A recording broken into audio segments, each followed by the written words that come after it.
So here we go with the amendment for your December 2026 examination. CMA final law के अंदर जो जो section आप लोगों के अमेंड हो चुके हैं और आपके दिसंबर के एग्जाम के लिए रिलेवेंट है, वो सारे के सारे अमेंडमेंट हम लोग इस वीडियो के अंदर डिस्कस करने वाले हैं। So guys, without wasting your time, let's get start with. ठीक है, अब आप बोलोगे सर ये अमेंडमेंट का जो नोट्स है ये हमें कहाँ पर मिलेगा, तो ये इसके लिए आपको हमारे टेलीग्राम चैनल को ज्वाइन करना पड़ेगा, जहां पर ही आप लोगों के लिए अवेलेबल हो जाएगा। तो हम लोग सारे अमेंडमेंट कवर करने वाले हैं। मतलब देखो, अगर दिसंबर 26 में आपके एग्जाम होते हैं सीएमए के, दिसंबर 26 के अंदर, ठीक है, तो इसके लिए आपको अमेंडमेंट कब तक की एप्लीकेबल होती है? प्रायर टू मई, मतलब मई 2026 तक जो जो अमेंडमेंट आ चुके हैं वो सारे आपको एप्लीकेबल हो जाते हैं। और मैंने क्या किया है, जो जून 2026 की एग्जाम थी, अब उसके लिए भी जो अमेंडमेंट थे वो बहुत ही ज्यादा डिटेल में थे और बड़े बड़े अमेंडमेंट है। ठीक है, तो मैंने वो सारे amendment with respect of company law यहाँ पर ही कवर कर दिए, तो आपको कोई वीडियो देखने की जरूरत नहीं है। मतलब अगर कोई बच्चे ने दिसंबर 2025 का एग्जाम दिया होगा और उसके बाद में उसने कंपनी लॉ वाला टॉपिक पढ़ा ही नहीं है और उसको सिर्फ अमेंडमेंट वाला पोर्शन देखना है, तो पूरे साल भर के अमेंडमेंट मैं आप लोगों के साथ में डिस्कस करने वाला हूँ। और सबसे पहले मैं शुरुआती करूंगा कहाँ से, अमेंडमेंट की, जो दिसंबर 2026 के लिए, मतलब सर आपके दिसंबर 25 से लेके मई 26 तक जो भी चेंजेस आए हुए हैं और आपके एग्जाम में एप्लीकेबल है, वो सारे के सारे अमेंडमेंट मैं आप लोगों के साथ में पहले डिस्कस करूंगा और बाद में बाकी सेक्शन के भी अमेंडमेंट डिस्कस कर लूंगा। ठीक है, तो सर सबसे पहला जो अमेंडमेंट हमें आ रहा है वो हमारा कौन सा है? ठीक है, चलो ओके, यहां से सबसे पहला एमसीए ने अभी 16 जून 2026 को एक नोटिफिकेशन निकाली हुई है, जहां पे हम लोगों ने एक डेफिनेशन पढ़ा है, बॉडी कॉर्पोरेट। याद है आप लोगों को बॉडी कॉर्पोरेट? सर कहाँ पर लिखा होता है इस डेफिनेशन के अंदर? इस डेफिनेशन के अंदर के लिए लिखा है सेक्शन 2 क्लॉज 11 के अंदर। और यहाँ पर शुरू होता है बॉडी कॉर्पोरेट डेफिनेशन किस वर्ड से? Body corporate includes a company incorporate outside India but it does not include. कुछ याद आ रहा है आप लोगों को बॉडी कॉर्पोरेट में क्या नहीं आता है? तो बोले society register under the society act body corporate के अंदर नहीं आता है।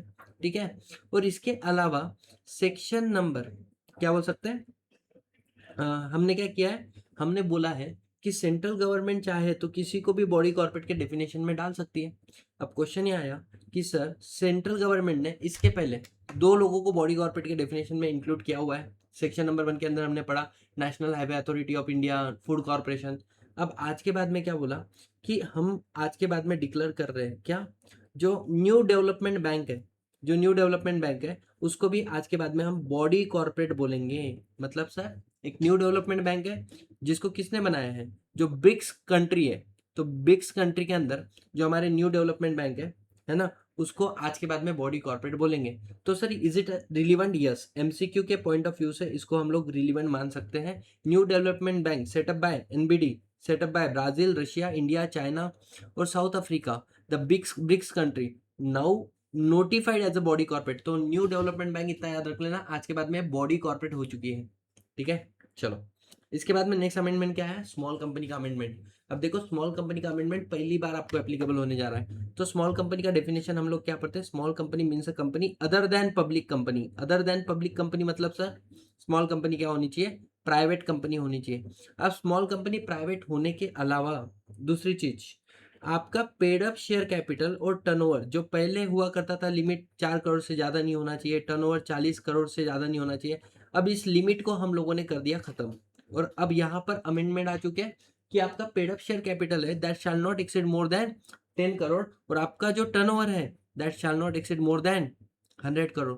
मतलब ये दोनों भी कंडीशन सेटिस्फाई होनी चाहिए, तब जाके आप बोल सकते हो कि you are a small company. इसके अलावा भी टेस्ट नंबर 3 हम लोग लगाते हैं कि अगर कोई प्राइवेट कंपनी है जिसका paid up share capital 10 crore और टर्नओवर 100 करोड़ से ज्यादा नहीं है, साथ ही साथ में ना आप किसी की होल्डिंग कंपनी होनी चाहिए ना आप किसी की सब्सिडरी, कि जब तीनों टेस्ट आप क्वालिफाई करते हो ना, तब जाके आप क्या बन जाते हो? आप एक स्मॉल कंपनी बन जाते हो। तो अमेंडमेंट क्या आया? अमेंडमेंट ये आया है कि जहां पे पेड अप शेयर कैपिटल का लिमिट कितना था? 4 करोड़, वो हो गया है 10 करोड़, और टर्नओवर का लिमिट था तुम्हारा 40 करोड़, वो होके बढ़ चुका है कितना? 100 करोड़। तो ये देखो, company small company only if both condition are met, paid up share capital not exceeding rupees 10 crore and turnover not exceeding 100 crore. अब यहाँ पर अगर आप देखोगे तो एग्जाम्पल दिया paid up share capital 8 crore है, टर्नओवर है ना, sorry, paid up share capital 8 crore है, टर्नओवर 80 करोड़ है, you are a small company. Paid up share capital 8 crore है, 120 करोड़ आपका टर्नओवर है, you are not a small company, क्योंकि आपका टर्नओवर बढ़ चुका है। या 12 crore paid up share capital, turnover आपका कम है, फिर भी आप स्मॉल कंपनी क्यों नहीं हो, क्योंकि आपका कैपिटल का जो लिमिट है वो क्या हो चुका है, एक्सीड हो चुका है। ठीक है, इसके अलावा बाकी चीजें जो वो सेम होनी चाहिए कि तुम किसी की होल्डिंग नहीं हो, तुम किसी की सब्सिडी नहीं हो, तुम सेक्शन 8 कंपनी नहीं हो, या तुम किसी स्पेशल एक्ट से गवर्न नहीं हो रहे हो, वो सारी चीजें आपको ध्यान में रखनी पड़ेगी। तो I hope you understand the second most important amendment which is applicable for your examination, और यहाँ से बनकर आ सकता है आपके लिए केस स्टडीज। ठीक है, तो ये हो गया आपका second amendment with respect of your corporate law. ठीक है, थर्ड अमेंडमेंट, अब ये सबसे मेजर अमेंडमेंट है जिसको बच्चा थोड़ा सा इग्नोर कर रहा है, मेरे को ऐसा लग रहा है बच्चों को या इस चीज के बारे में पता ही नहीं है, और इसके सारे इफ एंड बट के साथ में मैं आपको क्या करा के दूंगा, एनालिसिस करा के दूंगा। Change of director KYC web, मतलब सर हम लोग सेक्शन नंबर 153 से लेकर सेक्शन नंबर 159 के अंदर पढ़ते हैं किसके बारे में, the provision with respect of dean director identification number, और इसके अंदर हम लोग काफी सारे रूल्स पढ़ते हैं डीन से रिलेटेड, काफी सारे रूल्स हमने रेगुलर क्लास में पढ़े हुए इन डिटेल। अब वो रूल्स के अंदर आ चुके चेंजेस, क्या हो गया, मैंने आपको बोला था डायरेक्टर अगर 31 मार्च को आपके पास क्या होता है, लेट्स से 26 आज के दिन है ना, 31 मार्च को, तो आपको क्या करना पड़ता था, आपको करना पड़ता था डायरेक्टर का केवाईसी हर साल। बस अब ये चीज ऐसी हो चुकी है, अब केवाईसी हर साल नहीं करना है, 3 साल में एक बार करना है। और अगर आपको डायरेक्टर के डिटेल्स चेंज करने हैं तो पहले एक फॉर्म आता था DIR 6, अब वो सारी चीजें इन्होंने हटा दी कि बोले अगर आपको डायरेक्टर का केवाईसी पहली बार करना है या हर 3 साल में एक बार करना है, या आपको डायरेक्टर के डिटेल्स चेंज करने हैं, तो उसके लिए एक नया फॉर्म है DIR 3 KYC web, single form है। ठीक है, जिससे आप डायरेक्टर का केवाईसी भी कर सकते हो, प्लस आप क्या कर सकते हो, चेंजेस भी कर सकते हो डायरेक्टर के पर्टिकुलर्स के अंदर। तो क्या लिखा है, चेंज ऑफ एप्लीकेबल फ्रॉम 31 मार्च 2026, मतलब आपके एग्जाम को एप्लीकेबल है, ये मई के पहले का है। Director KYC and director KYC web are substituted, single form बना दिया डायरेक्टर केवाईसी वेब, मतलब जो पहली पहली बार दिन भरते थे उसके लिए डायरेक्टर केवाईसी फॉर्म था, फिर डायरेक्टर केवाईसी वेब हर साल सिर्फ OTP डालना पड़ता था, डिटेल में पढ़ाया था रेगुलर क्लास में, अब वो सब कुछ चेंज हो गया, कॉमन फॉर्म है director KYC web. Old form lying a draft opening pending DSC upload, ये जो पुराने क्या है स्टेटस तुम्हारे बोले वो रिलेवेंट आज के बाद में। तो सिचुएशन, रेगुलर केवाईसी दिन एग्जिस्ट कर रहा है 31 March of the financial year, 31 March of the financial year के दिन आपके पास दिन नंबर है, तो DIR 3 केवाईसी वेब के अंदर once in the third consecutive financial year करना पड़ेगा। मतलब सर अगर मेरे पास दिन अलॉटेड हुआ है मेरे को 25-26 में, तो मेरा केवाईसी कब तक हो जाएगा, बोले आपका in the month of April, मतलब 29-30 के आसपास, मतलब अप्रैल से लेकर जून 29 के बीच में आपका डायरेक्टर केवाईसी हो जाना चाहिए। मतलब इन शॉर्ट ऐसा है 26-27, 27-28, 28-29 तक आपको केवाईसी नहीं करना है। 29 मार्च खत्म हुआ, उसके अगले 3 महीने में 30 जून तक आपको डायरेक्टर केवाईसी करना है। अगर आपको आपका मोबाइल नंबर चेंज करना है, ईमेल आईडी चेंज करना है, रेसिडेंशियल एड्रेस चेंज करना है, तो उसके लिए भी आपका अपडेट किया हमने फॉर्म को, DIR 3 केवाईसी वेब को, ये आपको 30 डेज में करना है। और एक बात हमेशा याद रखना, ये दोनों भी अलग है, ऐसा नहीं कि आपने जस्ट बिकॉज आपने mobile number email ID change कर लिया इसका मतलब आपको डायरेक्टर केवाईसी नहीं करना पड़ेगा, आपको कंपलसरी डायरेक्टर केवाईसी करना पड़ेगा। ठीक है, तो this is the second most important amendment. अब तीसरी अमेंडमेंट आई है, आपको मैंने बोला था मई एंड तक जितने भी सेक्शन मतलब आपको अमेंडमेंट एप्लीकेबल रहेगी, तो थर्ड अमेंडमेंट आई है हमारी कौन सी, 27 मई 2026 से एप्लीकेबल हो गई है। अब क्या होता था सुनना, कंपनी को CSR के लिए 2% of the average net profit of the preceding 3 financial year क्या करना पड़ता था, कंट्रीब्यूट करना पड़ता था किस सेक्शन के अंदर, सेक्शन नंबर 135 के अंदर। ठीक है, अब जब आप कंट्रीब्यूशन कर रहे हो तो आपके पास काफी सारे ऑप्शन हुआ करते थे कि खुद की कंपनी का आप क्या कर लो, सेक्शन 8 कंपनी बनाओ, या रजिस्टर सोसाइटी या ट्रस्ट एक्ट में रजिस्टर करो। ठीक है, दूसरा क्या था कि अब आप क्या कर सकते हो, आपको ये कुछ भी नहीं करना है ना, तो आप शेड्यूल 7 के फंड में पैसा डाल सकते थे। अब इन्होंने एक नया तरीका लाया है, नया तरीका क्या, शेड्यूल 7 में एक एक्टिविटी इन्होंने ऐड कर दी है, zero coupon zero principal instrument. मतलब क्या हुआ है, अभी रिसेंटली एक बहुत बड़ा मेजर चेंज आया हुआ है कि सर जो नॉन NPO होता है, NPO मतलब सेक्शन 8 कंपनी वगैरह, ये खुद को स्टॉक एक्सचेंज पे लिस्ट कर सकती है। अब जब ये खुद को स्टॉक एक्सचेंज पे लिस्ट करेगी तो इनको जब stock non profit making organisation stock exchange पे लिस्ट हो रही है तो स्टॉक एक्सचेंज ने ना खुद को अलग अलग पार्ट में डिवाइड करके रखा है। जैसे एक है इनका मेन बोर्ड, जिसके अंदर हम देखते हैं कि रिलायंस कंपनी, टाटा कंसल्टेंसी, ये सारी कंपनी लिस्टेड है। फिर एक होता है इनका एमएसएमई के लिए जो होता है इनोवेटिव ग्रोथ प्लेटफॉर्म बोलकर, है ना, उसको एमएससी लिस्टिंग बोलते हैं, मीडियम स्मॉल एंटरप्राइज लिस्टिंग। और अभी इन्होंने और एक तरीका लाया that is social stock exchange. और सर ये सोशल स्टॉक एक्सचेंज क्या होता है कि जो सेक्शन 8 कंपनी है ना वो खुद को रजिस्टर कर सकती है, खुद को लिस्ट कर सकती है सोशल स्टॉक एक्सचेंज पे। अब सर ये क्या है, जीरो कूपन जीरो बॉन्ड। तो जस्ट अज्यूम कि मान के चलो एक इन्वेस्टर है और एक क्या है, कंपनी है। अब इस कंपनी को सेक्शन नंबर 135 के अंदर सीएसआर का ऑब्लिगेशन आ गया, लेट्स से 20 करोड़ का, 20 करोड़ का इनको सीएसआर करना है। तो ये क्या कर सकते हैं, ये पैसा सीधा उठाकर क्या कर सकते हैं, जो सोशल स्टॉक एक्सचेंज पे एनजीओ है, आप उनका इंस्ट्रूमेंट परचेस कर लो, zero coupon zero principal. Sir ये नाम थोड़ा डरावना हो सकता है लेकिन बिल्कुल भी डरने की जरूरत नहीं, बहुत ही प्यारी चीज है। क्या समझना, जीरो कूपन मतलब ना इसके ऊपर आपको कोई इंटरेस्ट मिलेगा ना इसके ऊपर आपको कोई डिविडेंड। वैसे भी सेक्शन 8 कंपनी को डिविडेंड इशू करना तो प्रोहिबिटेड है ना, तो इंटरेस्ट नहीं मिलेगा, इंटरेस्ट नहीं मिलेगा।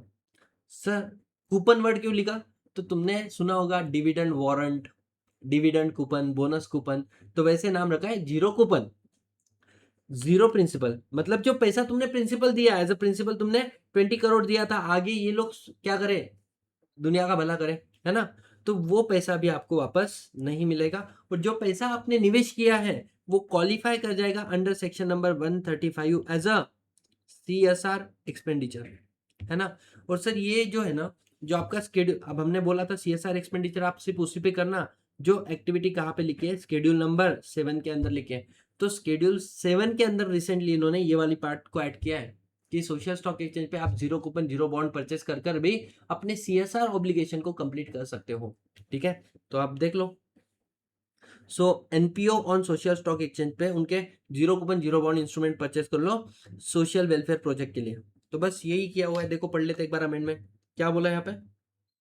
Amendment issue on 27th May 2026 CSR obligation now also meet by subscribing zero coupon zero principal instrument, है ना, ZC ZP issue by the eligible non profit organisation NGO through social stock exchange, मतलब SSC, social stock exchange को SSC बोलते हैं।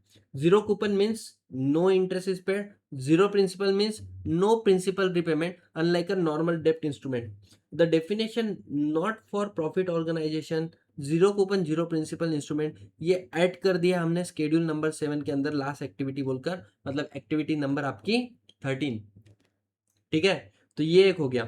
मतलब sir यहाँ पर आपके वो सारे अमेंडमेंट कंपनी लॉ के कंप्लीट हो जाते हैं विच is applicable for your December examination. Exclusively ये पहली पहली बार आए, लेकिन अब काफी सारे बच्चे ऐसे रहते हैं कि सर हमें पुराने जो अमेंडमेंट थे साल भर के, मतलब जो जून 2026 के एग्जाम को एप्लीकेबल है, उसको भी ऐसे ही शॉर्ट में क्या कर दो, एक बार एक्सप्लेन कर दो। तो चलो मैं वो सारे अमेंडमेंट भी आप लोगों के साथ में डिस्कस कर रहा हूँ। सबसे पहले क्या बोला है sir, board report. Board report के लिए इन्होंने क्या बोला है, जो जुलाई 2025 को ये अमेंडमेंट आ चुकी थी, एप्लीकेबल हो गई थी। अब जो एओसी फॉर्म, एओसी 1 फॉर्म है, एओसी 2 फॉर्म है, अब ये इलेक्ट्रॉनिक फॉर्म हो चुके हैं। पहले ना हम लोग इसका क्या करते थे, पीडीएफ प्रिंट करते थे या वर्ड में उसमें डिटेल पुट ऑन करते थे, प्रिंट आउट करते थे, साइन करते थे और अटैच करते थे। तो इन्होंने बोला अब नहीं, अब हमने आपको फॉर्मेट दिया है वेब पे, आप उधर ही फिलअप कर दो, डीएससी बाद में लग जाएगा। ठीक है, extract of board report, board report का extract, audit report, audit report का extract, standalone and consolidated, ये आपको सब कुछ फाइल करना है with applicable AOC form. AOC form मतलब एओसी 4 हो सकता है नॉर्मल कंपनी के लिए, जिसको सीएफएस एप्लीकेबल होता है उनके लिए AOC 4 consolidated financial statement form होता है। फिर किसी के लिए एओसी 4 एक्सबीआरएल बोलकर फॉर्म होता है। ठीक है, तो जो भी आपको फॉर्म एप्लीकेबल है, और AOC4 NBFC होता है, AOC4 NBFC XBRL फॉर्म। तो जो भी आपको AOC4 फॉर्म फाइल करना है आपका फाइनेंशियल स्टेटमेंट वाला, उसके अंदर आपको बोर्ड रिपोर्ट का एक्सट्रैक्ट, साथ ही साथ में जो आपकी कंपनी का ऑडिट रिपोर्ट है standalone as well as consolidated if applicable, तो वो भी अटैच करना पड़ेगा। आगे अब बोर्ड रिपोर्ट के अंदर आपको सेक्सुअल हरेसमेंट के केसेस के बारे में भी डिटेल देनी पड़ेगी कि कितने नंबर ऑफ कंप्लेंट आपको रिसीव हुए, लेट्स से 110, कितने उसमें से डिस्पोज ऑफ हो गए, लेट्स से 100 केसेस डिस्पोज हो गए, मतलब हमने रिजॉल्व किया है, और कितने केसेस ऐसे हैं जिसको 90 डेज से ज़्यादा पेंडिंग हो गया। तो मान के चलो 3 ऐसे केसेस हैं जिसको 90 डेज से ज़्यादा हो गए, वो पेंडिंग है, जिसको अभी तक हमने रिजॉल्व नहीं किया बस। तो देखो 110 केस में से 100 केसेस तो सॉल्व हो गए, और 3 केसेस क्या है, पेंडिंग है मोर देन 10 डेज। समझ में आ रहा है? और सर 7 केसेस उसके बारे में मत बताओ, क्योंकि उसको 90 डेज से कम समय है, उसको रिजॉल्व करने में शायद टाइम लग सकता है। तो ये हो गया। अब सर दूसरा अमेंडमेंट क्या है, फास्ट ट्रैक मर्जर का। फास्ट ट्रैक मर्जर पहले किस किस का होता था? पहले फास्ट ट्रैक मर्जर होता था जैसे holding company and होल्ली own subsidiary company का, दो स्मॉल कंपनी का, या फिर दो स्टार्टअप कंपनी का, या स्मॉल या स्टार्टअप कंपनी का क्या होता था पहले आपका फास्ट ट्रैक मर्जर होता था। अब ये चीज ही चेंज हो गई। क्या बोले? आप स्टार्टअप का फास्ट ट्रैक मर्जर कर सकते हो, आप स्टार्टअप स्मॉल कंपनी का कर सकते हो, आप दो अनलिस्टेड कंपनी मतलब दो कंपनी क्या है, अनलिस्टेड है, दोनों का भी फास्ट ट्रैक मर्जर कर सकते हो, ठीक है, other than section 8 company. Agree. अब उसके बाद में क्या बोला गया, एग्रीगेट लोन डिबेंचर डिपॉजिट आपका एक्सीड नहीं करना चाहिए 200 करोड़, and no default in repayment. आगे आप होल्डिंग कंपनी और सब्सिडी, पहले क्या होता था, होल्डिंग एंड होल्ली ओन सब्सिडी का फास्ट ट्रैक मर्जर होता था, क्योंकि आप अकेले ही शेयर होल्डर। अब इन्होंने बोला होल्डिंग और सब्सिडरी को भी फास्ट ट्रैक मर्जर में लेकर आ गए, लेकिन कंडीशन है जो ट्रांसफरर कंपनी है वो लिस्टेड नहीं होनी चाहिए। अब सब्सिडरी और सब्सिडरी ऑफ सेम होल्डिंग, मतलब ये S1 है, इसकी होल्डिंग है H1, और H1 की दूसरी S2, ये क्या है, सब्सिडरी। तो इन दोनों का भी क्या हो सकता है, मर्जर हो सकता है। Again the transfer company is not a listed, so a holding company A is a holding company of B, B hold क्या बोला है यहाँ पे, A is the holding company of B, B hold C as a subsidiary, है ना, D is another direct subsidiary of A। तो B C D इनका भी क्या हो सकता है, फास्ट ट्रैक मर्जर हो सकता है क्या? यस, वो सारा केस। अब इसके लिए फॉर्म जो है, फॉर्म को भी इन्होंने क्या कर दिया, अपडेट करके रखा हुआ है। सेक्शन नंबर 186 गाइस क्या बोला है सुनो, ये भी अमेंडमेंट है, लेकिन ये पुरानी अमेंडमेंट, तो नया नहीं इसमें। Clarification on 7 November 2025, the meaning of business और financial industrial enterprise under section number 186 subsection 11 clause A which exempt the specified business to be certain industry inter corporate loan. किसी किसी को हमने एग्जाम करके रखा था कि आपको सेक्शन नंबर 186 एप्लीकेबल नहीं है, तो इन्होंने वो उसके ऊपर दिया। An NBFC register with RBI जिसका ऑर्डिनरी कोर्स ऑफ बिजनेस है गिविंग लोन, प्रोवाइडिंग गारंटी और सिक्योरिटी, है ना, उसको इसके अंदर ले लो, उनको ये सेक्शन 186 एप्लीकेबल नहीं होगा। और finance company register with IFSC है, स्पेसिफाइड एज अ IFSC है, फाइनेंस कंपनी, उसको भी इंक्लूड कर दिया है, उसको भी एप्लीकेबल नहीं होगा, ठीक है, नॉर्मल है, पुरानी है। सेक्शन नंबर 135 क्या बोलता है, अपडेट किया है 8 सितंबर 2025 को, applicable to non profit organisation. याद आ रहा है सोशल स्टॉक एक्सचेंज वाला पॉइंट मैंने आपको पढ़ाया था। With this the all amendment which is applicable for your December 2026 examination for CMA final is done herewith. अब ये सारे अमेंडमेंट मैंने आपको कौन से बताए, वो जो कंपनी लॉ से रिलेटेड है। सर इंसॉल्वेंसी बैंक्रप्सी कोड भी अच्छा खासा चेंज हुआ है, but the problem is IBC के ऊपर है ना, अभी कोई क्लैरिफिकेशन इंस्टीट्यूट ने नहीं दिया है, बहुत ही ज्यादा मेजर लेवल पे चेंज हुआ है।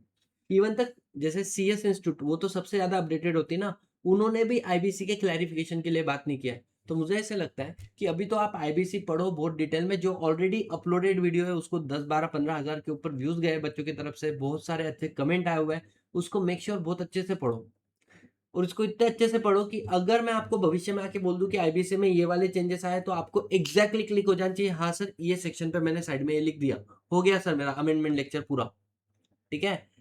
तो with this I will conclude this video. यहाँ पर आपके पूरे के पूरे CMA फाइनल लॉ के amendment which is applicable for your December 2026 examination मैंने कवर किया।